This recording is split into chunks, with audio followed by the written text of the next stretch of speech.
Yeah, thanks, Alex. And thanks, Hi Tao. I think that's amazing what you guys do. We all know the carbon footprint on foundations is immense. So wouldn't it be great to have a more carbon sequestering solution for that? So I'm looking forward to what you find out. Um, yeah, so about our project. So thanks to SSROA for including us in the Innovation Fund. Our project is prefabricated wood fiber based panel for retrofit. A bit about HSS. Next slide, please. Yeah, we're based in the Bow Valley. And yeah, we've been around for 9 years. And our mission is really to accelerate the transition to sustainable, energy efficient construction practices. So we're doing new builds, we're doing retrofits, we're doing more and more accessory development units. So we're also doing commercial, institutional buildings. But anything we do, we really want to build better, build more sustainable, and show people that it's possible. That we have the tools, that we have the know-how, and that we have material to reduce our carbon footprint. Yeah, we're doing this using passive house techniques and design build approach that we're aiming to build more energy efficient homes that are still look good and with great quality. Thanks. Next. Yeah, so what is PEER? Maybe not everyone is familiar with it.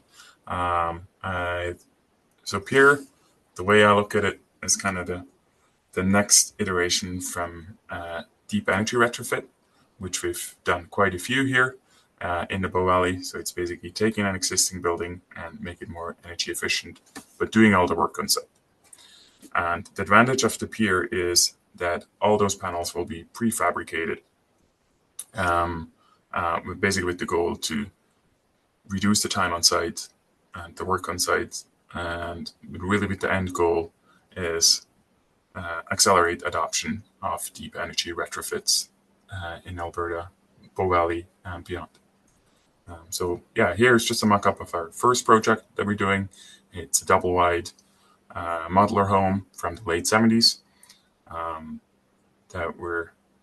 that's going to be our first trial project for this process. Next slide. Why is PEER so important? Or I guess why is deep energy retrofit so important? And what are the advantages of doing it prefabricated? Well, we all know that we need to reduce our footprint and carbon footprint and greenhouse gas emissions drastically and fast. The buildings, the operational and the embodied carbon of buildings accounts to about between 50 and 70% of all the emissions. Depends which statistics you want to read. And what this graph shows is just the buildings that are already existing and the future construction that's estimated to happen between now and 2050. So that shows you that approximately 80% of the structures are already existing. Now, it's fairly simple to build new buildings, energy efficient, with innovative solutions that reduce the embodied and operational carbon. But it's really, really imperative to upgrade the existing buildings so that they become more carbon friendly, they reduce the operational carbon, and so forth. So that's why addressing the existing build structure is really, really critical. Next slide. And so here, this is just energy consumption and heat loss from the modular home that we're working on right now. So you see that the space heating and the water heating together is over 75% of the annual energy consumption. In addition, if you look at the heat loss, you see that the windows the air leakage, which is about or ACH 13 on that building because it has an open crawl space, as well as the main walls and the attic are the majority sources of the heat loss. So wouldn't it be great if you could address the 4 biggest heat loss indicators and therefore reduce the annual energy consumption? And that's where Repair comes in. The goals are to reduce the operational greenhouse gas emissions, the energy costs, increase the building lifespan, and reduce the landfill waste compared to what we see a lot here in town is just older buildings being torn down, foundations being ripped out, and all sent to the landfill and new buildings erected. And yeah, in my eyes, the most sustainable building is upgrading an existing building rather than, after 30 years, send it all to the landfill and start from scratch. Next slide, please. There's other benefits to prefabricated exterior energy retrofit than just the costs and the operational carbon. If it's prefabricated, it significantly reduces the time on site, therefore the disturbance to the occupants. The goal with the pier is that this work can all happen while the homeowners or the tenants live in the building. In addition, more insulation, better windows, will improve the comfort, the durability, and if it's resilient siding or fire resistant, fire retardant siding, then it will become more resilient building. It does complement deep energy retrofit, so I think it's still important that one looks at the house as a system, because it's obviously great to upgrade the walls, but it's also important to consider the roof, the foundation, and mitigate heat losses and thermal breaches all around the building envelope. And a big benefit is it will reduce construction time on site significantly, and also that if the panels are constructed in a controlled environment, it will improve efficiency, reduce waste, and just be simpler to deploy on site. Next slide, please. Why wood fiber? Well, because we always like to use sustainable materials. With the wood fiber we've been using for a long time, it's a material currently that is still imported, partially imported from Europe. Partial product we have available in Canada now, which is great. But the wood fiber, because it is based on wood and it's basically wood offcuts that get upgraded into this, the byproduct gets upgraded into this material. So because it is a plant-based product, it sequesters carbon as the tree grows. And so that's one of the main reasons. It's a net positive insulation material, net positive carbon. So on the left hand on the graph, you see a comparison between a few different products. On the left hand side, the aerogel blanket, which is it's not very widely used in other areas, but spray foam, mineral wool, fiberglass bat, and then so you see all those are carbon emitters, and then you see the hemp fiber, cellulose, bat, wood fiber, and straw bale, which are carbon positive. And on the right side, you see the emissions in production between XPS and DPS and wood fiber.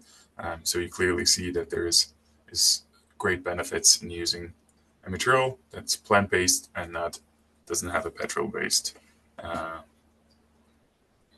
chemical compound. Thank you.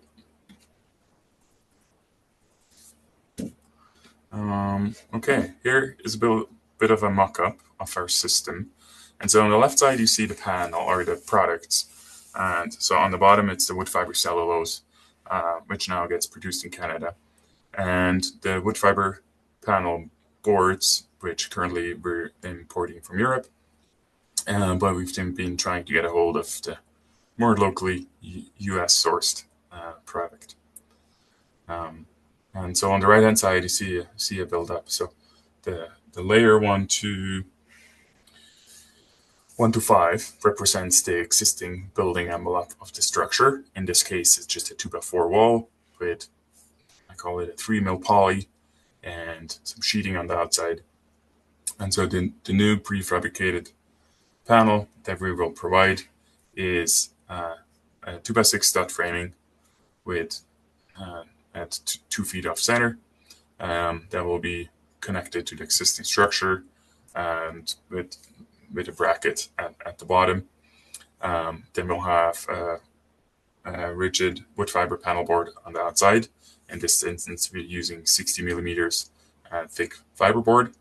And then there's a 2x4 strapping on the outside for ventilation cavity, as well as attaching the siding to. And so this panel will be deployed just with the 3 layers.